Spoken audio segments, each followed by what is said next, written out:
अच्छा, बहुत सारे बच्चों के मैसेज आ रहे थे कि सर टेस्ट में मेरे नंबर 350 आ रहे हैं, सर बहुत फ्रस्ट्रेशन हो रहा है, 400 आ रहे हैं, 550 आ रहे हैं, सर कैसे हो पाएगा, क्या मेरा नहीं हो पाएगा? देखो बेटा, जितने भी बच्चों के नंबर 300 से लेकर के 550 के बीच में आ रहे हैं, है ना, 300 से लेकर 550 के बीच में आ रहे हैं, मतलब तुम सेफ जोन में हो, तुम्हारा सिलेक्शन हो सकता है, कंफर्ट जोन में नहीं हो। हाँ, जिसके 650 आ रहे हैं, हो रहा हो, तो बेटा तुम तो ऐसे चलते रहो, सही रास्ते पे जा रहे हो, है ना। 600, 650, 650 आ रहे हैं, तो तुम अपने इसी पीक को, इसी स्पेस को मेंटेन रखो, थोड़ा सा और इंप्रूवमेंट की जहां गुंजाइश है वो करो, वो ऑलरेडी कर रहा होता है।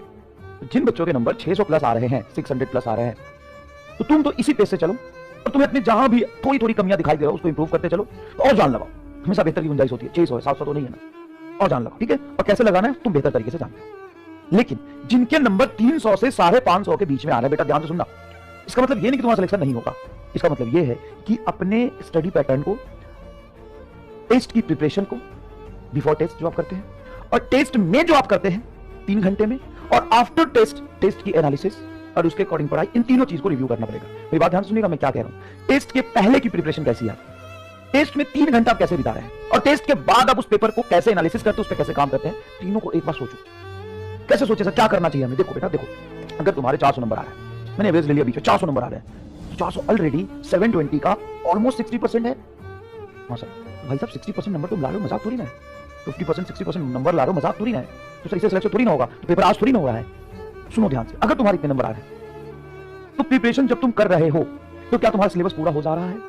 अगर हाँ, तो ठीक बात है, अगले जाएंगे स्टेप पे। अगर नहीं, अगर सिलेबस कंप्लीट नहीं हो रहा है, तो अब यहां पे रिव्यू करो कि मैं टेस्ट में बैठने से पहले टेस्ट की सिलेबस को कैसे कंप्लीट करें। नंबर कम आने के बहुत सारे रीजन हो सकते हैं। पहला रीजन तो ये कि हमारा सिलेबस नहीं पूरा नहीं हुआ। तो अगर तुम्हारा सिलेबस पूरा नहीं हुआ है, तो ऐसा करो कि कभी भी एग्जाम से 2 दिन पहले या 3 दिन पहले प्रिपरेशन स्टार्ट मत करो। कम से कम 1 हफ्ते का टाइम दो, और रोज 1-1, 1.5 घंटा उस पर्टिकुलर एग्जाम के लिए डिवोट करो। सबसे पहले फिजिक्स की तैयारी करो, क्योंकि सर फिजिक्स आपका सब्जेक्ट है नहीं।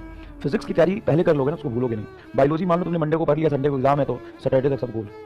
पहले फिजिक्स की तैयारी करो, फिर तुम केमिस्ट्री की तैयारी करो, फिर बायो की तैयारी करो। और जब फिजिक्स की तैयारी करो तो ऐसे बिल्कुल भी मत करो कि मान लो 2 चैप्टर आ रहा है, तो पहला चैप्टर उठाया, उसका 1 टॉपिक उठाया, उसके सारे सवाल किए, फिर 2 टॉपिक उठाया, 3 टॉपिक, ऐसा नहीं। तुम जैसे ही फिजिक्स की प्रिपरेशन स्टार्ट कर रहे हो, तो 2 चैप्टर आ रहे हैं, उसके सारे बेसिक फॉर्मूले, बेसिक कंसेप्ट और थ्योरी, ये सबका रिवीजन कर लो। फटाफट 2 घंटे में हो जाता है, कोई खास बात नहीं। थ्योरी बोल रहा हूं मैं, पूरा पढ़ लो, एक कॉन्फिडेंस आएगा। उसके बाद नोट्स के जो सवाल हैं वो करो। सर सवाल तो बहुत सारे कौन कौन से करने हैं? नोट्स में 2 तरह के सवाल होते हैं। एक ऐसा सवाल जो आपको थ्योरी से जस्ट रिलेटेड होता है, फॉर्मुला बेस्ड होता है, उसको रहने दो, तो देखते तुम्हें समझ आ जाएगा। हाँ, जो सवाल तुमसे गलत हो गया था या जिसमें लंबी कैलकुलेशन, उस कैलकुलेशन को एक बार अपने हाथों से कर लो। अब डिवीजन मल्टीप्लिकेशन थोड़ी ना करने की जरूरत है, जो तुम खुद कर लिए थे वो कर लो। तो तुम ऐसा करो, मंडे ट्यूसडे इसको दे दो, फिर तुम 2 दिन इसको दे दो, और लास्ट में 2 दिन इसको दे दो। जब लास्ट में इसको दे रहोगे तो इसके बेसिक फॉर्मूले को एक बार और रिवाइज करो। देखो, टेस्ट में बैठने से पहले, जैसे सचिन तेंदुलकर अगर कोई मैच खेलने जाता है, तो साहब वो एक मैच के लिए पहले कम से कम 20 घंटे प्रैक्टिस करता है। 20 घंटे प्रैक्टिस करता है।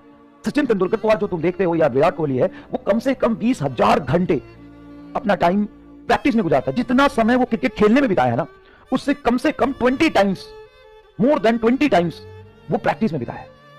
तो आप इस 3 घंटे में जाके बैठने जा रहे हो ना, उस 3 घंटे में बैठने से पहले आपको प्रैक्टिस करना पड़ेगा। उसके बाद जब आप इस 3 घंटे में बैठते हैं, तो आपको पता होना चाहिए कि मेरा स्ट्रेटजी पहले आधे घंटे का क्या है, दूसरे आधे घंटे का क्या है, बीच में मिड 1 आवर का मेरा स्ट्रेटजी क्या है, अगले आधे घंटे का। रैंडम मत करो, रैंडमनेस नहीं, एक पैटर्न होना चाहिए तुम्हारा। और तुम रैंडम टेस्ट देते हो तो एकदम गलत है। क्या तुम्हारे टेस्ट टाइम पे पूरा नहीं हो पाता है? दूसरी मिस्टेक तो ये है, अगर हो पाता है तो ठीक, नहीं हो पाता है तो मैंने एक वीडियो भी बनाया था, यूट्यूब पे मिल जाएगा आपको, कि इफिशिएंटली अगर आप पूरा हो जा रहा है तो आपके लिए जो नहीं होगा। लेकिन अगर आप 3 घंटे पेपर नहीं दे पा रहे, पेपर छूट रहा है, तो एक बार रिव्यू करिए कि 3 घंटे में पेपर अटेम्प्ट कैसे करें, वो समझना बहुत जरूरी है। अब रैंडम जाके पेपर दे रहे, फिजिक्स उठा लिया, कोई बायोलॉजी उठा लिया, अब समझिए, क्योंकि आपका यही 3 घंटा जो है ना, वो सारा भविष्य डिसाइड करेगा। आप जो 2 साल से पढ़ रहे हैं, 4 साल से पढ़ रहे हैं ना, वो इसी 3 घंटे के लिए पढ़ रहे हैं। अब कितना पढ़ रहे हैं, कितना जान लगा रहे हैं, इससे फर्क नहीं पड़ता है। ये 3 घंटा कैसा जाएगा ना, फर्क इस बात से पड़ता है। मतलब तुम जो कुछ भी कर रहे हो, रात भर जग रहे हो, 8 घंटे क्लास कर रहे हो, पूरी जान लगा दी है तुमने, किस लिए? इस 3 घंटे के लिए। अच्छा, क्या करते, टेस्ट देना छोड़ देते हैं। अरे तू समझ नहीं रहा है, तू पढ़ मत ही भले, लेकिन टेस्ट दे। तो नंबर 2 आएंगे, कोई बात नहीं, टेस्ट दे, क्योंकि तुम इसीलिए तैयारी कर रहे हो। यही 3 घंटा तुम्हारा डिसाइड करने वाला है सब कुछ। समझने की कोशिश कर। क्या एग्जाम में जब तुम जाओगे तो ऐसा होगा कि किसने बहुत मेहनत से पढ़ाई किया है, कौन अच्छा सेल्फ स्टडी कर सकता है, किसका दिमाग शार्प है, कौन ज्यादा देर बैठ सकता है, किसने लेक्चर को अच्छे से देखा है, डजंट मैटर। मैटर इज कि नीट में 3 घंटा तुम कितने बेहतर तरीके से खेलते हो, तुम कितने बेहतरीन खिलाड़ी हो इस 3 घंटे वाले फॉर्मेट के। फर्क इस बात से पड़ता है।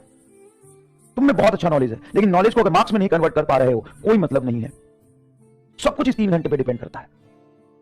मैं तो कहता हूं, अगर तुम डीपली सोचो, जैसे नीट का पेपर हो गया, पेपर को घर पे लाओ, आराम से सॉल्व करो, समय लो, तो पता है तो लगेगा पेपर तो बहुत आसान है। तुम 720 में से 700 नंबर लाने के हकदार हो। क्या बात कर, हाँ, खुद पेपर दो घर पे आराम से बैठ के 8-10 घंटा लगा के। हाँ सर, 10 घंटा लगा, 8-7-8 घंटा दे दोगे ना सर, तो हम लगभग 650-700 नंबर तो हम ले आएंगे, तुम में से मेजोरिटी बच्चे ले आएंगे। इसका क्या मतलब है? इसका मतलब साफ है, तुम्हें एक कंसेप्ट आता है, तुम कर सकते हो, लेकिन जो तुम 6 घंटे में कर सकते हो, क्या तुम्हें 3 घंटे में कर पाओगे?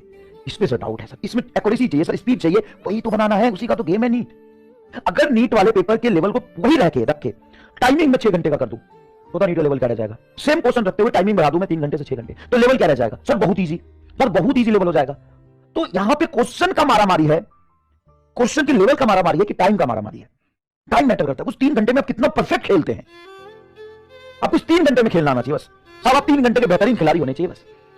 स्पीड होनी चाहिए आपके अंदर, एक्यूरेसी होनी चाहिए आपके अंदर, 3 घंटे का प्लान होना चाहिए, ब्लूप्रिंट होना चाहिए।